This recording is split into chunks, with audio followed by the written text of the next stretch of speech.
Major funding for this special Frontline series is provided by this station and other public television stations nationwide. Additional funding is provided by the Corporation for Public Broadcasting. Tonight, a Frontline special series of portraits of the people of the Soviet Union. In the desolate countryside of Siberia, Mikhail Kuzakov and his son Yuri carry on an ancient tradition, hunting for furs. A family that braves extraordinary circumstances to carry on the life the men love. Tonight, Hunter and Son.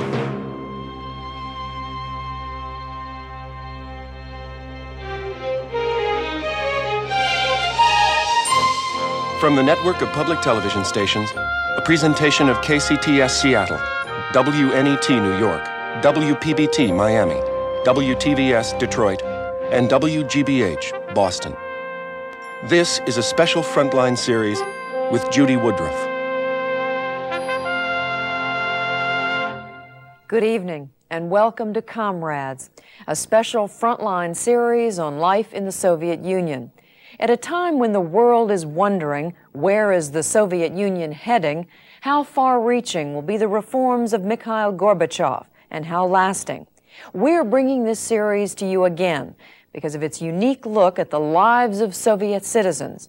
It offers rare insight into their dreams, attitudes, and values. Comrades was made by a team of producers from the British Broadcasting Corporation. They spent 2 years traveling throughout the Soviet Union. They were allowed access rarely granted a Western film crew. Tonight, the story of a man and his son who hunt for furs in the center of Siberia. The program is called Hunter and Son. At the end, I'll be back to talk with the series producer and with 2 journalists who have reported from Moscow for years to measure the changes going on in Russia today and the impact of these changes on the people in this film. The film is narrated by Richard Denton.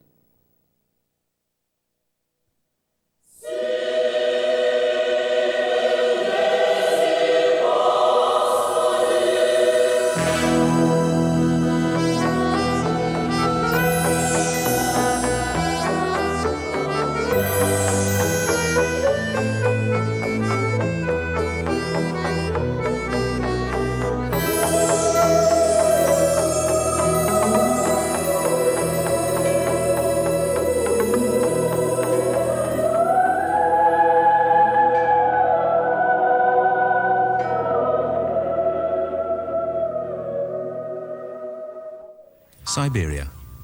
October and winter is coming.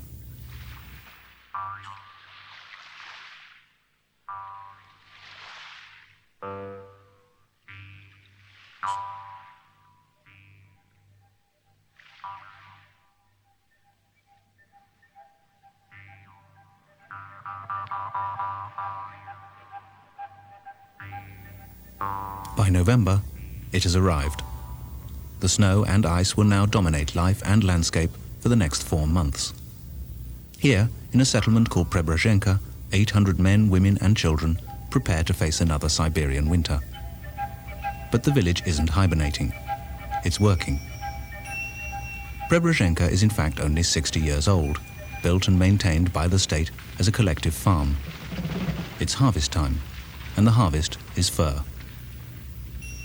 The authorities encourage the trade because fur exports earn foreign currency, which helps to buy the foreign technology the Soviet Union needs.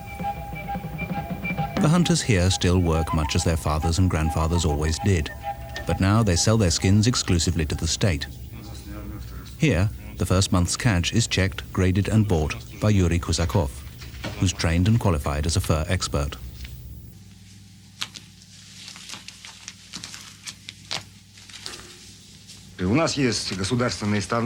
We have a government standard in which all the set grades are laid out. Let's say sable according to this standard are graded by their warp, their color, their size, and their defects. But there's no technical means. They haven't invented that. It's just You have to decide. Купец определяешь ты товар. You deal with it like a buyer. Сколько имеет товар. The pelt is a good buy if it's pretty and there's lots of fur. Вот только так. The skills of hunting are handed down from father to son, and the sons start early. So it was you shooting hazelgrass? Yes.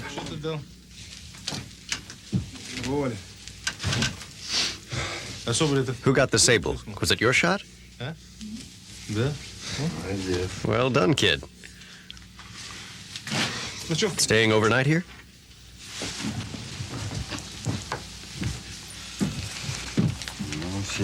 Well done, Fedka. A black sable. A lot of money.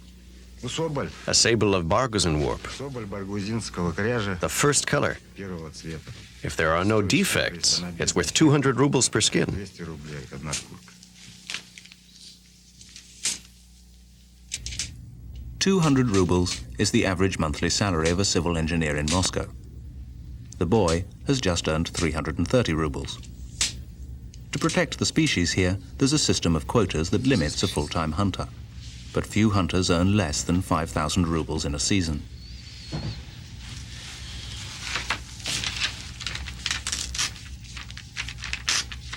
That the fruits of their labors clothe the backs of the world's wealthiest capitalists is of little concern here. Вот для богачей вы хотите сказать, да? You mean for rich people to wear? Нам, наверное, безразлично. Well, лишь бы as long as our government makes a profit, doesn't matter to us who wears them over there. было бы желательно, It would be desirable if ordinary people in the West could wear them, на Западе. Но у них, видимо, but I нет. don't suppose they could ever afford it. Раз наш As long as our government makes a profit, well, Yuri's father, Mikhail, also lives in Preobrazhenka with his wife Daria. Mikhail started hunting as a child.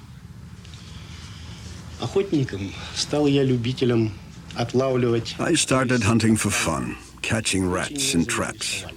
Крысы. I was really interested in those rats. Заинтересовало меня Then I got interested in trapping more valuable animals. и мал, и больше. I tried to catch more and started handing them over, the skins I mean, to the buyer, the state. Государственный. Меня They оплачивали. paid me handsomely. Получал I got money and started to live off that money. До 14 годов мне Until I was 14, I wasn't allowed to use a я стал gun. брать I started shooting at 14. годов. I had a dog, С этой so I could hunt with that dog. охотился Great. прекрасно. He was a good friend. Хороший друг у меня была собачка.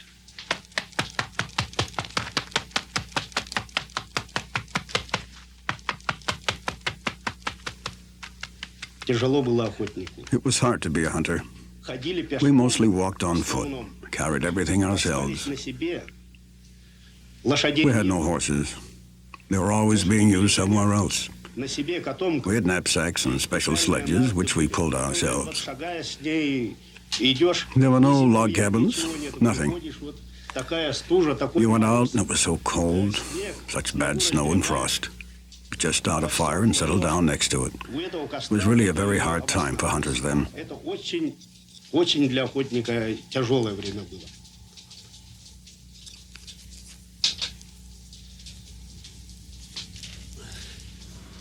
Despite Mikhail's age, and despite Yuri's job at the settlement, the beginning of the season finds them both many miles from home, deep in the taiga forest.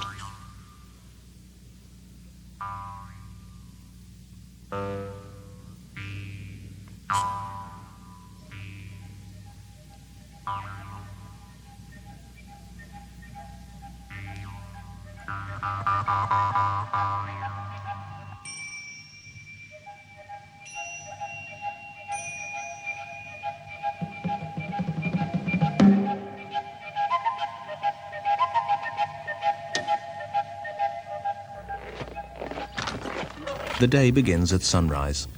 This far north, that's about 9 a.m. The temperature is 23 degrees below 0 Fahrenheit.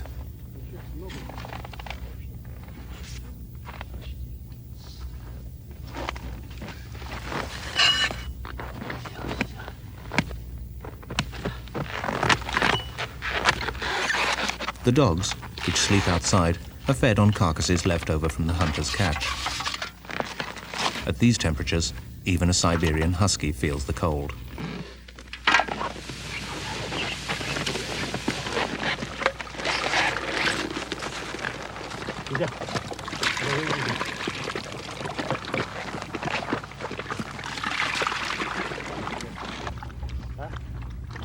Топор я твой привязал.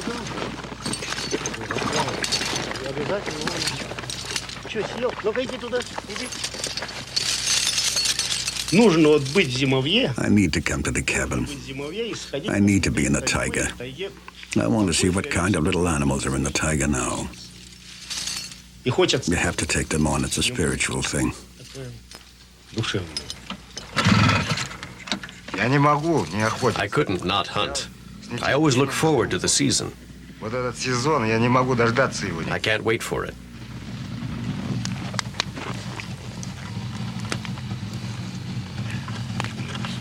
Вот сейчас пройдет 2 недели. After only 2 weeks at home, I'd be wanting to be out in the taiga. I couldn't be any different. И, наверное, все. All of us men are like that. Вот хочется, тянет. Mikhail and Yuri usually hunt together, but today Mikhail will start on a new area while Yuri resets traps in an area they've already hunted. For that, he'll use a ski-mobile for speed and convenience. When they hunt, they use horses for silence and stealth.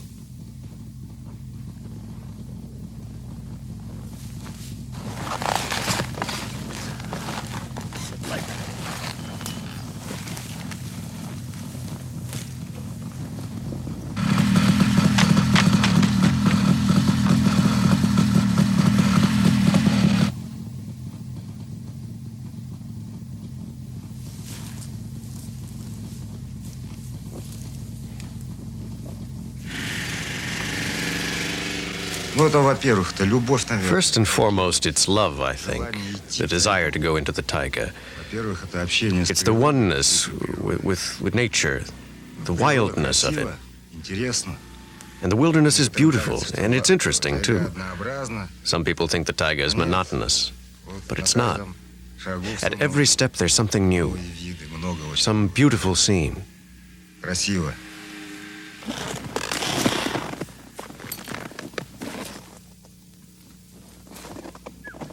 Заинтересованность какая-то. There's something about it, some soulful interest, so that you have to go out there. Дома сидишь, You sit at home, rest a while, and next you go again. обратно It pulls you back. It's a habit of затягиваешь many years. по привычке. Ну и возраст теперь.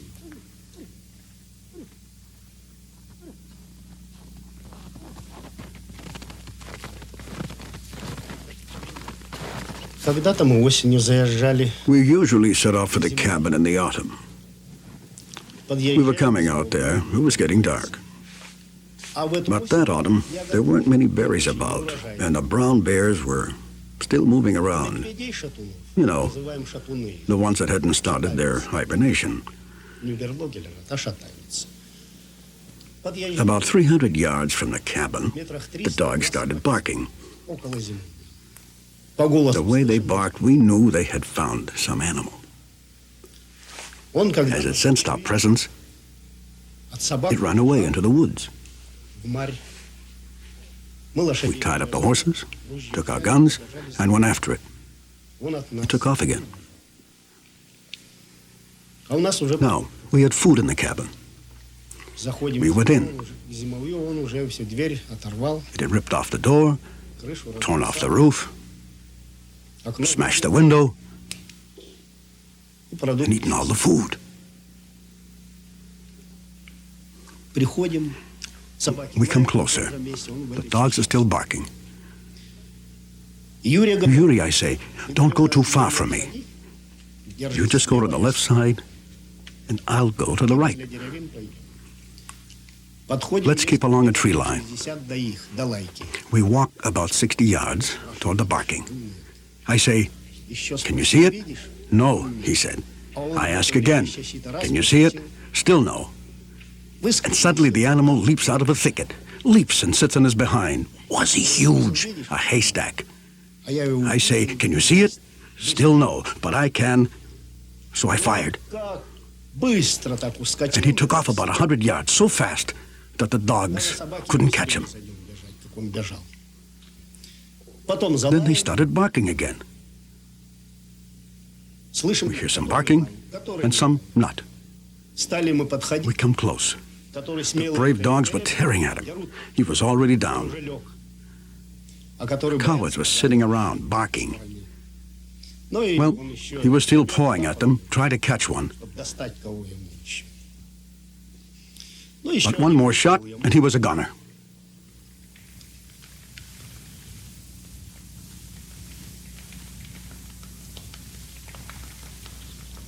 Nothing is safe here. For all its beauty, the taiga can kill the careless or reckless hunter with cold alone. The most dangerous thing for a hunter, the main thing is to be careful at all times. The animals, you see, they don't live near the cabin, but way out in the taiga. You have to go out there where the animals are for good hunting. First of all, you have to know your way around in the forest. To find your way, to know all the places. Not to forget where you are at any time, day or night. You see, we don't always hunt in daylight. We catch things at night. The days are not long enough for us. We'd cross rivers, fallen trees, plateaus, hills. Well, you better know what you're doing out there. Throughout the forest, Mikhail and Yuri have set traps that are always worth checking. Here is a particular prize. A sable, caught without ceremony or sentimentality. It's a slow death from starvation and from the cold, which incidentally preserves the catch indefinitely for the hunter's convenience.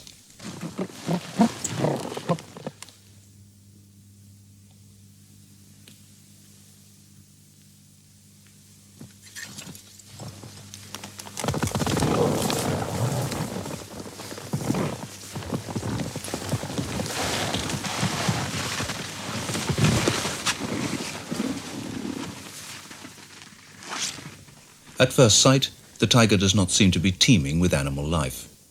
To hunt here, you need sharp eyes and good ears. The dogs far ahead of the hunter signal their find.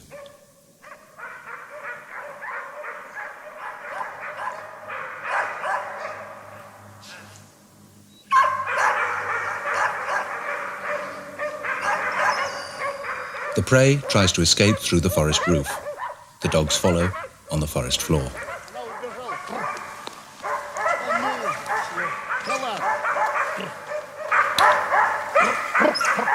Mikhail must now try to shoot one-handed with an old army-style rifle from horseback at a moving target some 70 feet above him, and try to kill with a shot through the base of the jaw so as to minimize damage to the pelt.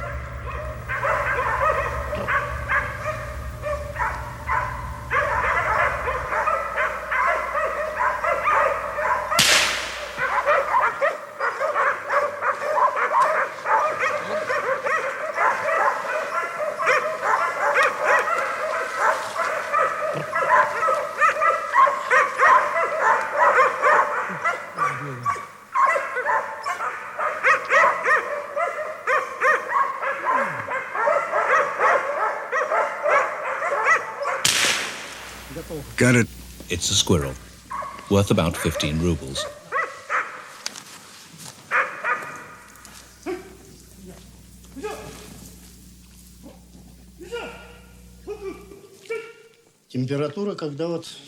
When the temperature is 10 or 15 below zero, that's wonderful.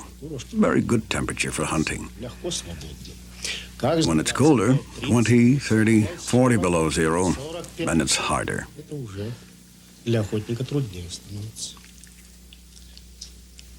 First of all, the little animal doesn't stay in the same place. He runs more, so you have to run more too. He's cold too, the animal. When it's cold, he runs, you run. But your fingers stick to your gun, they freeze onto it. So you take more time on each animal. с этим зверьком. Меньше сходишь. You go out less on horseback. You catch less. Меньше и добудешь. Соответственно, тут уже всему You get less of everything. уменьшается все.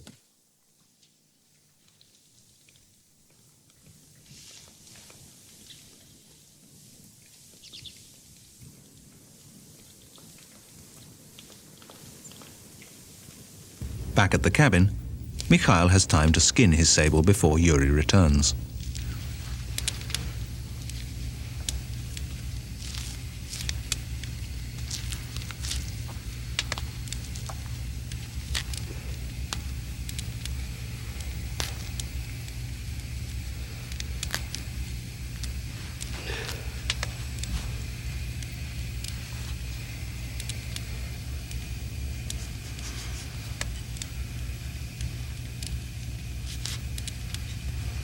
Skinning such a valuable animal is a delicate business. Every claw must be individually removed. When matched with 100 other skins, this will go to make a coat worth up to $100,000.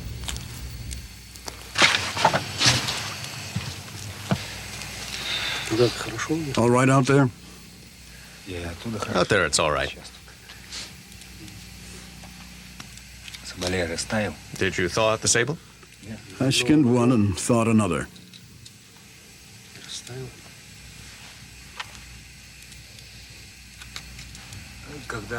When I tested that trap, it worked. I think the needle's broken. I meant to tell you that. It probably broke when it fell. I'll have to keep a watch on the ones over there. There's a wolverine out there, I think. Have you given the dogs this too? Yes. Did you give them water?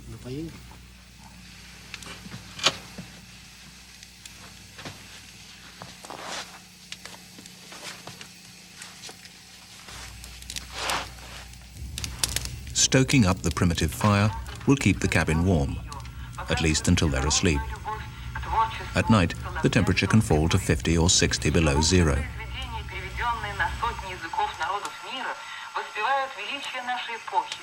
Сложный мир и духовную красоту человека. Пой, сердце, жизнь. Этими словами у домика Соломея в Каунасе каждый год начинается праздник многонациональной советской литературы «Весна поэзии».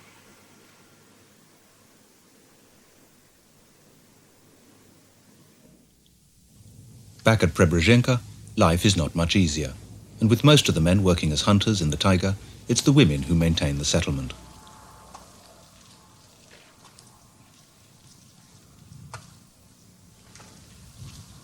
Yuri's wife, Galia, is director of the kindergarten. In a settlement of 800, 200 are children.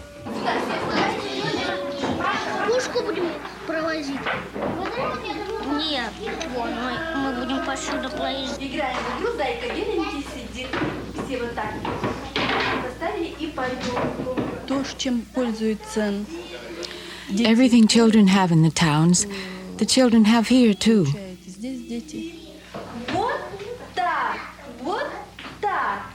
I think the physical hardiness of the kids here is greater than the town children.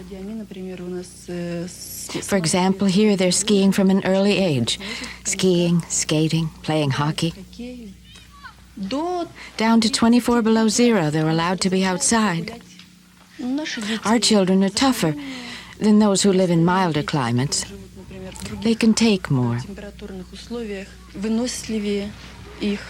There's no holding them back. Even when at school they say they can't go out because it's down to -50. They do, and nothing happens. They still go out and they don't get frostbitten.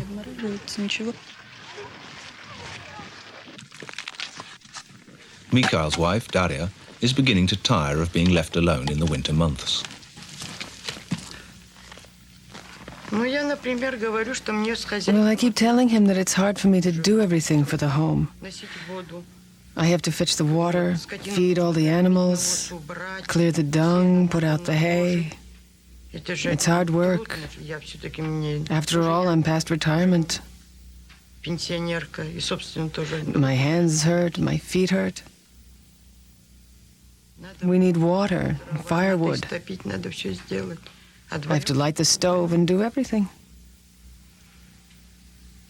But if there were two of us, I don't know. Well, of course, it would be better if there were two of us. Traditional crafts live on. Daria spends hours treating the raw skins with sour cream before sewing them into the hats, coats and boots that clothe her husband, her children and her grandchildren.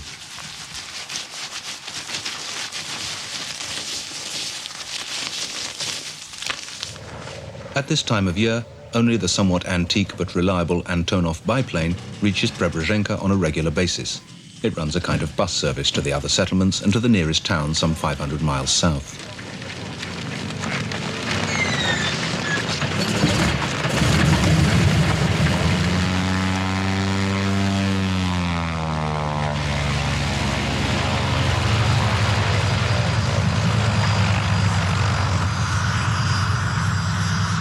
It was Cossack soldiers who first annexed the Tatar kingdom of Sibir. They were followed out by Russian peasants, exchanging serfdom for a life that was harsh but free. Freedom, however, is not what Siberia is famous for. Exile here was first mentioned as a punishment in 1582. Since then, Tsars and commissars alike have used the frozen wastes as a dumping ground for criminals, malcontents, and people they simply wanted to get rid of. Beneath the surface of Siberia lie vast amounts of minerals and oil.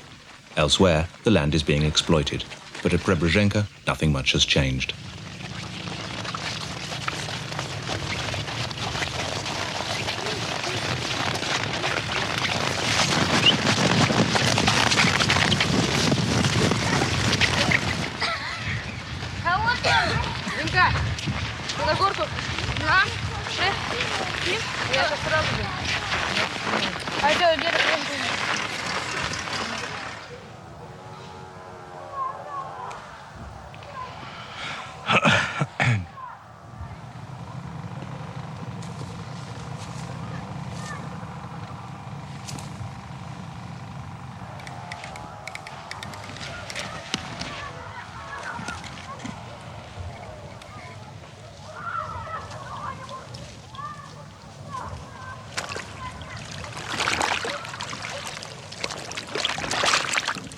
At these temperatures, the authorities make no attempt to maintain a mains water supply.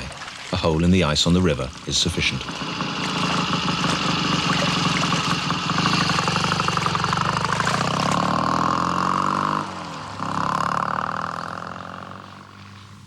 "3,000 miles from Moscow, the only 20th century amenity that gets here every day is television.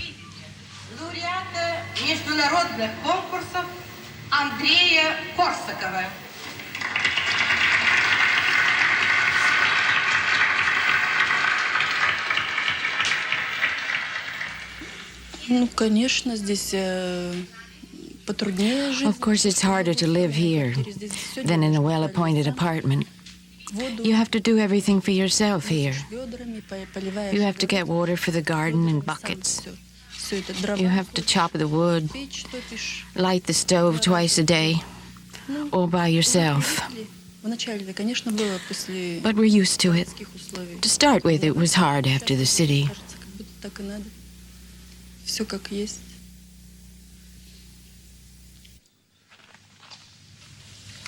Back in the taiga, Mikhail, returning early, finds that he has a visitor.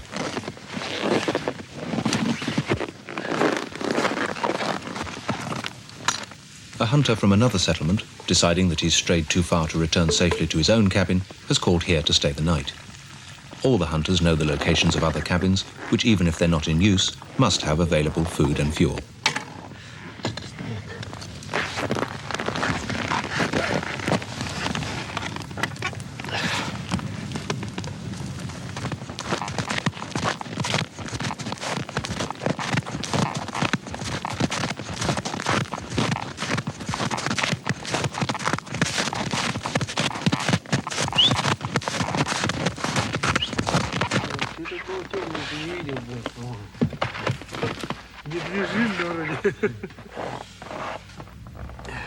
It's a chance to compare professional notes, but only Siberians do it outside, at 30 below. I reckon the sables are better than last year's. I saw some around here. Yes, they're here. That's why we've put some traps here. Here and there I saw some fresh sable tracks.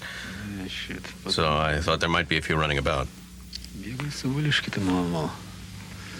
There are, but the dogs refuse to chase them. Well, it's cold. Maybe it'll get warmer. So they start to run a little, I guess. Yuri's return provides an opportunity for a traditional ceremony. In Siberia, the custom is to drink your alcohol at a strength to match your latitude. Here, that's 61 degrees north. Mikhail pours water into the spirit, which is 100% alcohol, to dilute it to 61%, about twice the strength of neat gin. The mixture may not be precise, but it is potent.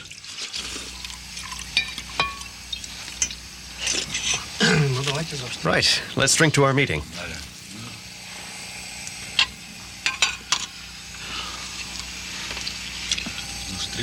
To meeting. It's been a long time. That's true.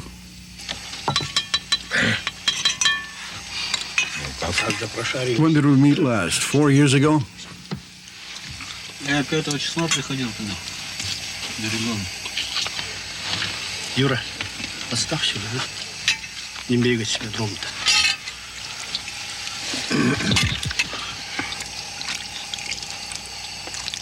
Хорош. Еще одну. The dish is pelmeni, a kind of Siberian ravioli. It's prepared in large quantities before they come out here. After all, in the taiga, they don't need a freezer. Смотри, не так отмерзает. Ну, вот. Снег-то поднавал. The snow's piled up, and now it's packed down, so the dogs keep to the soft snow. On the ice, they cut their paws. For Mikhail and for Yuri, it's a hard life, but one they enjoy. Mikhail's wife, Daria, is less convinced of its benefits. His health is getting worse. You see, it's hard when you're hunting. Very hard. So why risk it? Well, of course, he's a romantic. To go hunting, you know. That's what he's used to. I'm trying to dissuade him, but not succeeded yet. I'll just go this year, he says. Next season I won't, I promise. Every season he says it. But don't worry, if his legs hurt him enough, he'll slow down.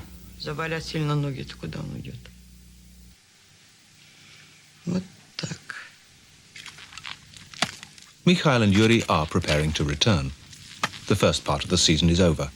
The snow is getting too thick for the dogs to scent the prey or for the horses to move with ease. From now on, they'll rely on the traps, which they can periodically check while staying in the settlement.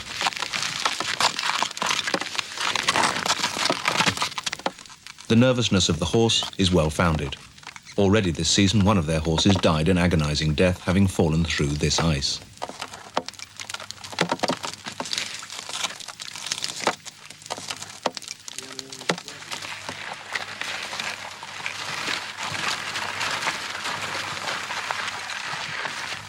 Ты немного туда зайди, а я вас пущу, и всех видит.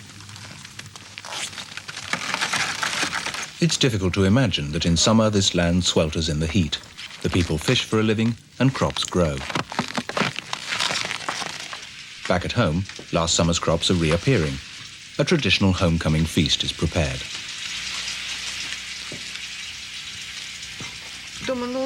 Well, we're used to it, accustomed to it, because it's always been like this.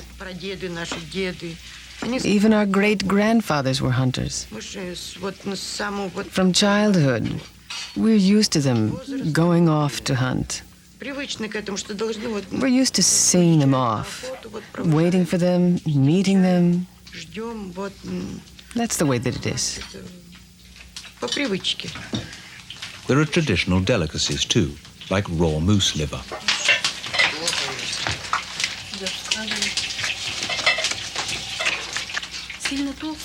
The knife's too blunt. You need a thinner one. Andrei, give me your knife. I'll sharpen it.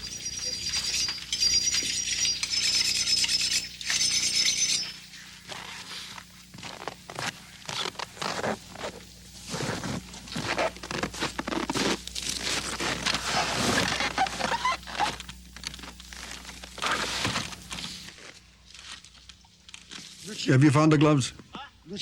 Yes.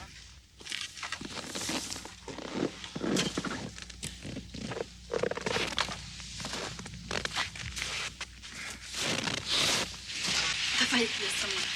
Не можешь? А на какую тарелку? На тарелку? It's thawing. Started to bleed already. You have to do it quickly. It's thawing.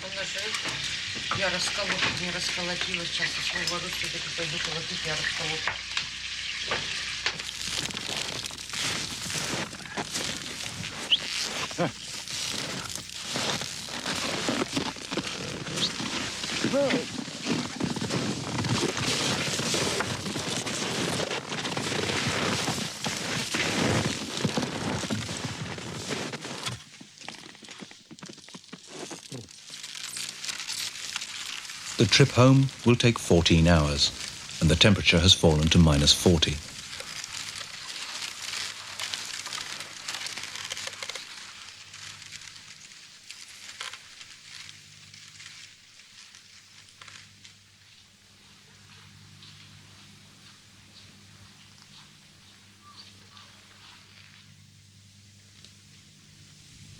By now, the cold had taken its toll. Our exterior camera had frozen solid. We therefore had to remain indoors with the family as they waited for their menfolk to arrive. The long-awaited greeting outside would be impossible to film.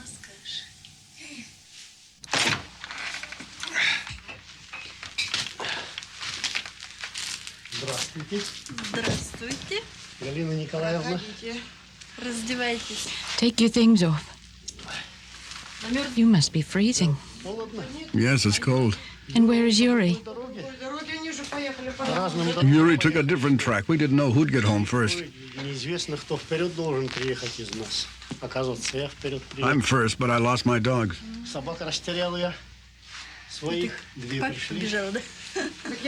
They probably went off after a sable. How cold was it today? It was 40 below this morning. 40? And I thought it was only 30.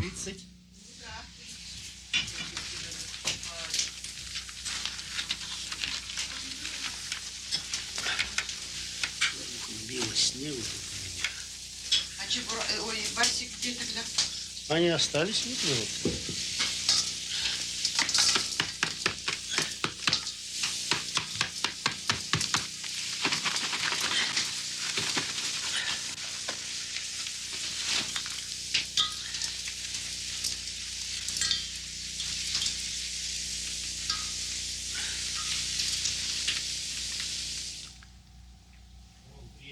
He's arrived. Oh, thank God.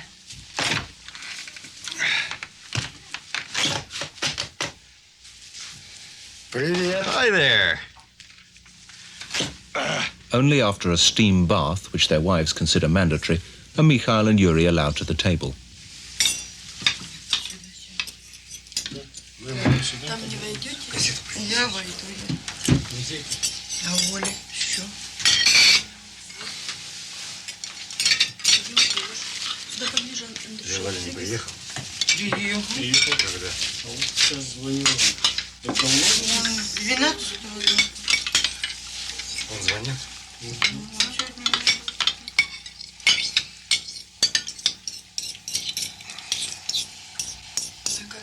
What was the journey like? As usual. A plane came in, but couldn't get off for 2 days. Whatever the pleasures of home, and whatever the pleas of their families, the instincts of the hunter run deep in each man. Я не могу не охотиться. I could not hunt, and I guess we're all like that, all the guys. Не смогу. When I can't do it, when my legs and arms hurt, then there will be nothing I could do in the forest. When I really get weak, when my luck runs out, then I'll give up.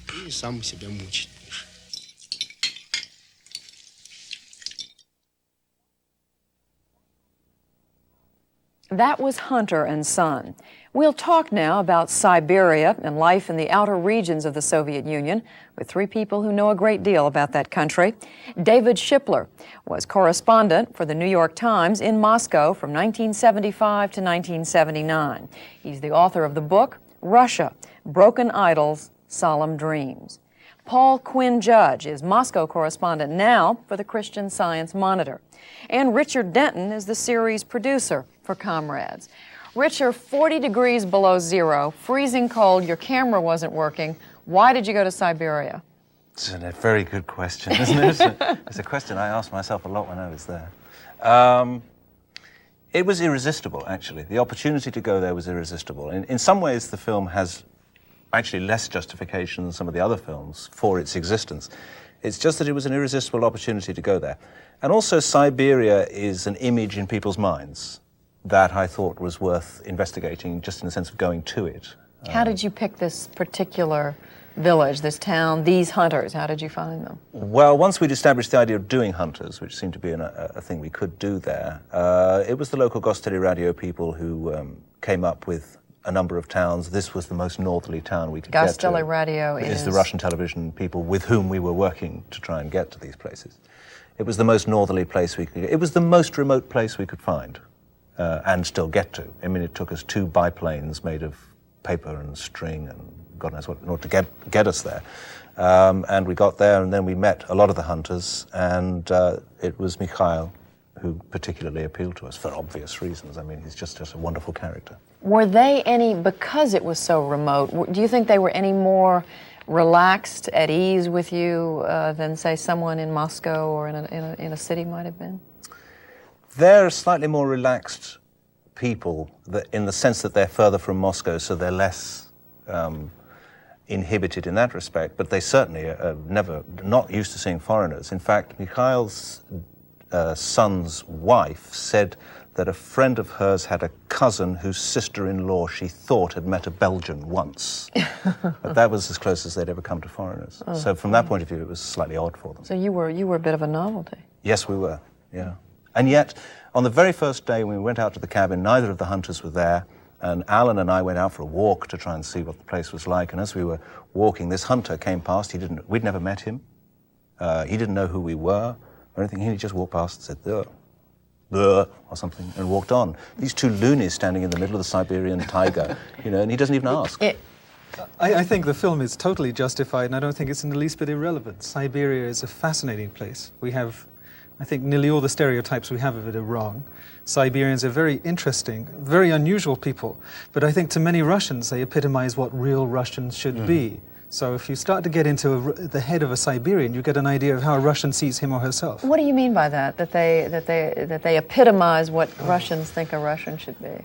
Well, I think a number of times in the series you'll see people talking about how necessary it is to be in close contact with nature, to hunt, like Dr. Fyodorov, to go to their Dutchess, do something. Siberians are, by force of circumstances, in very close contact with nature, including the ones who live in the cities, because the cities are not the most comfortable things by our standards. They are very independent. They're very forthright. They are blunt-spoken. They're a lively bunch. More so, you're saying, obviously there's no way to completely generalize, but more so as a group than other Soviets.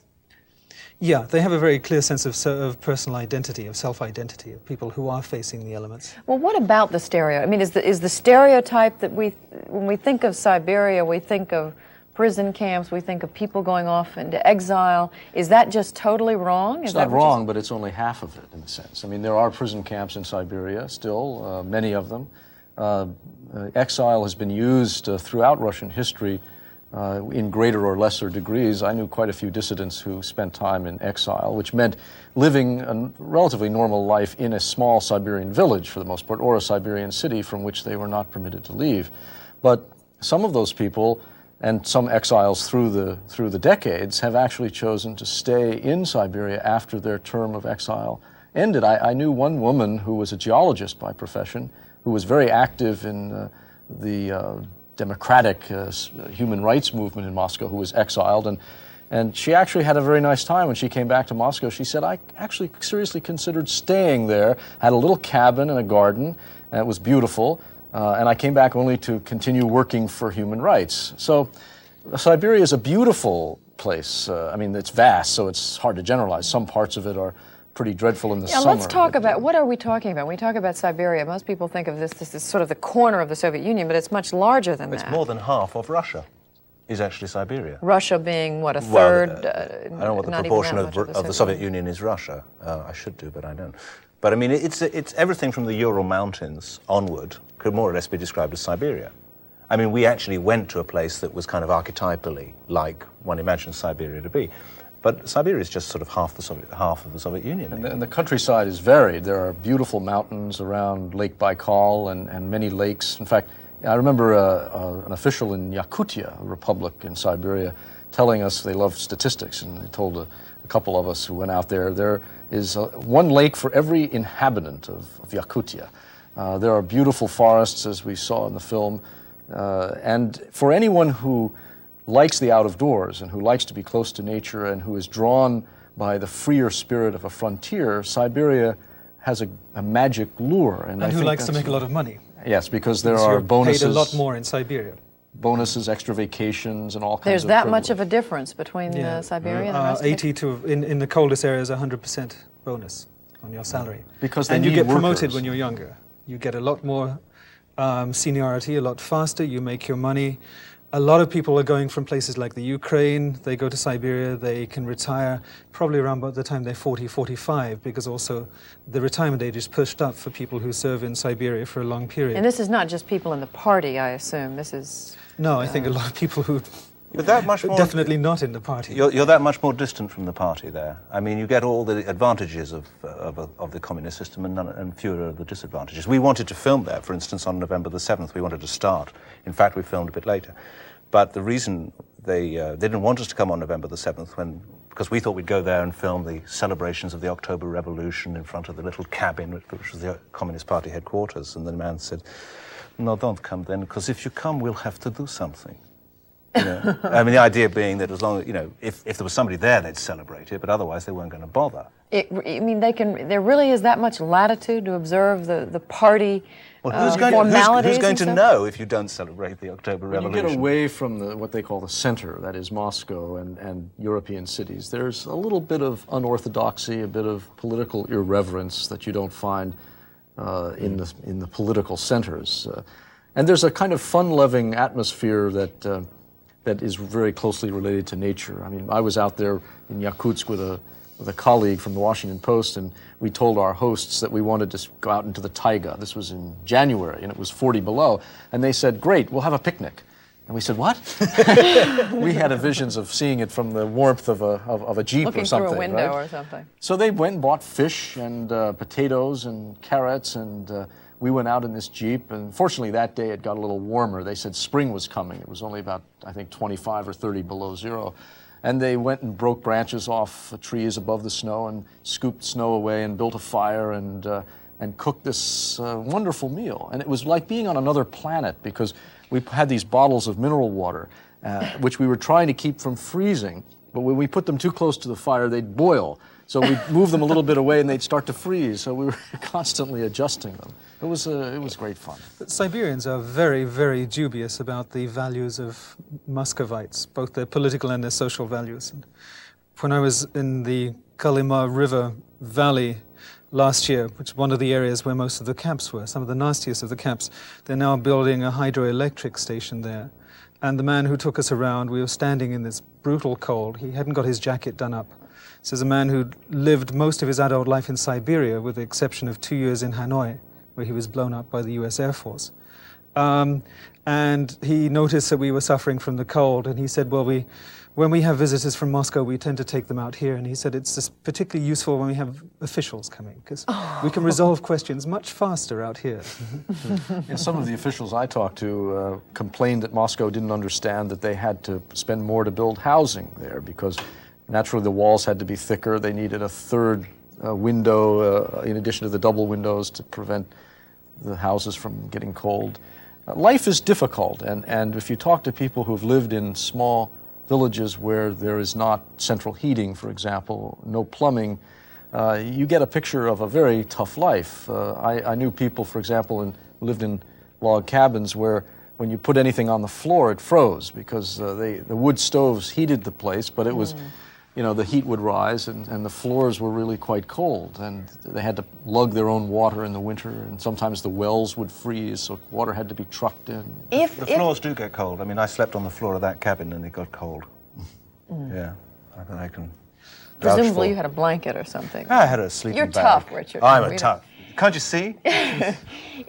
We talk about how remote Siberia is from Moscow and from the western part of the Soviet Union, but is Siberia going to be affected to any significant degree by the economic reforms that Gorbachev is talking about? I mean, do the people who live there just not worry about that because it's so far away from their daily existence?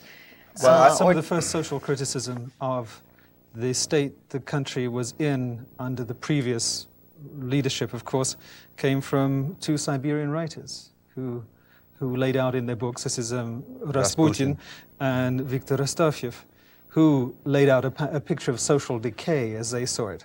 In fact, their criticisms are extremely conservative by anybody's political ideology. They'd like to see a lot more discipline, a lot harder work transmitted to the rest of the country. But in that way, I think some of the Siberians see themselves as the epitome of how things should be changing. It's interesting that because I was probably most impressed by the system in Siberia than anywhere else, because it works out there. The foods get out there, the products get out there, the power gets out there, the people that manage to live out there, and that's all through the system. And it's that part of the system. I would take exception to that, Richard. I think that it depends on the place. I mean, there were places in Siberia where, at least when I was there, where people literally did not see meat in the stores all winter. And this is one reason why mobility, that is upward mobility in the Soviet Union, is really a matter of geography very often, because life is generally better in the cities and in the European cities, the central cities, which are closed areas. Does that mean it's desirable? But it's not always desirable to live in those. It depends on one's own personal viewpoint. But I remember sitting next to a plane once with a young woman who was studying to be a railroad engineer. And she was from a city in Siberia, and she said she wanted to go to Moscow. And I said, well, why don't you want to go work on the BAM, which was the big new Siberian railroad that was being built then? And she said, I want to go to the center. There's theater, there's better food. I mean, her whole purpose was to somehow move toward Moscow and thereby... Yeah, but it's a question of value judgments. In some ways, Richard is right. The system works in some ways better in Siberia because a lot of the people who go out there of their own volition, as opposed to those who went in the closed cattle trucks in the 30s, went there because they want to earn more money, they want to work, and they want to be rewarded for it. Again, in that way, it's the sort of thing that Gorbachev is aiming to try to get the rest of the country to do. The fact that not terribly many people go out to Siberia every year gives you a pretty good idea of the problems he's facing trying to get the rest of the country to do any work. Well, to what extent can people in the Soviet Union live where they want to live? I mean, what's involved? If you want to move from Moscow to somewhere or from somewhere to Moscow, how complicated is it? Moving into Moscow is more difficult than moving out of it because Moscow, of housing problems. Moscow is a closed city along with several other cities, Leningrad, Kiev, I think. At least. But if you want to move to Siberia, for example, if you want to... That's no problem. If you wanted to move to Magadan, which is one of the grimmer cities in the world, I don't think you'd have too much difficulty, and you'd earn a lot more money than you would in the rest of the country. If you want to move to Moscow, I mean, girls come to Moscow with 2,000 rubles, or they did in my day, with 2,000 rubles to buy a Moscow husband. Because then if you can buy a Moscow husband, you get a Moscow pass, then you can live in Moscow. I don't think they'd pay 2,000 rubles to go and live in Siberia. One of the basic economic problems is that the natural resources are located largely in Siberia. Oil, gas, minerals. They need labor there. They don't have enough labor. There's a maldistribution of labor. So you have all these bonuses and privileges that are offered to people to try to lure them to work out. Is it working more now than it used to be, I guess is the bottom line? Are more people going? Paul, you're the one who's there now. They're still complaining in Siberia they don't have enough manpower, so obviously at that degree it's not working. I think still for people who are fed up with bureaucracy and low pay in the mainland Russia, they're still going to consider the Siberian option for the foreseeable future. So Siberia is around for a bit longer for us to talk about. Paul Quinn Judge, thank you for being with us. Richard Denton, thank you. And David Shipler. For Frontline, I'm Judy Woodruff. Thank you for being with us. Good night.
Frontline is produced for the documentary consortium by WGBH Boston, which is solely responsible for its content.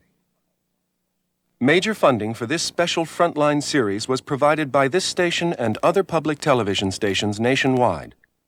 Additional funding was provided by the Corporation for Public Broadcasting. For a transcript of this program, please write to Frontline, Box 322, Boston, Massachusetts, 02134.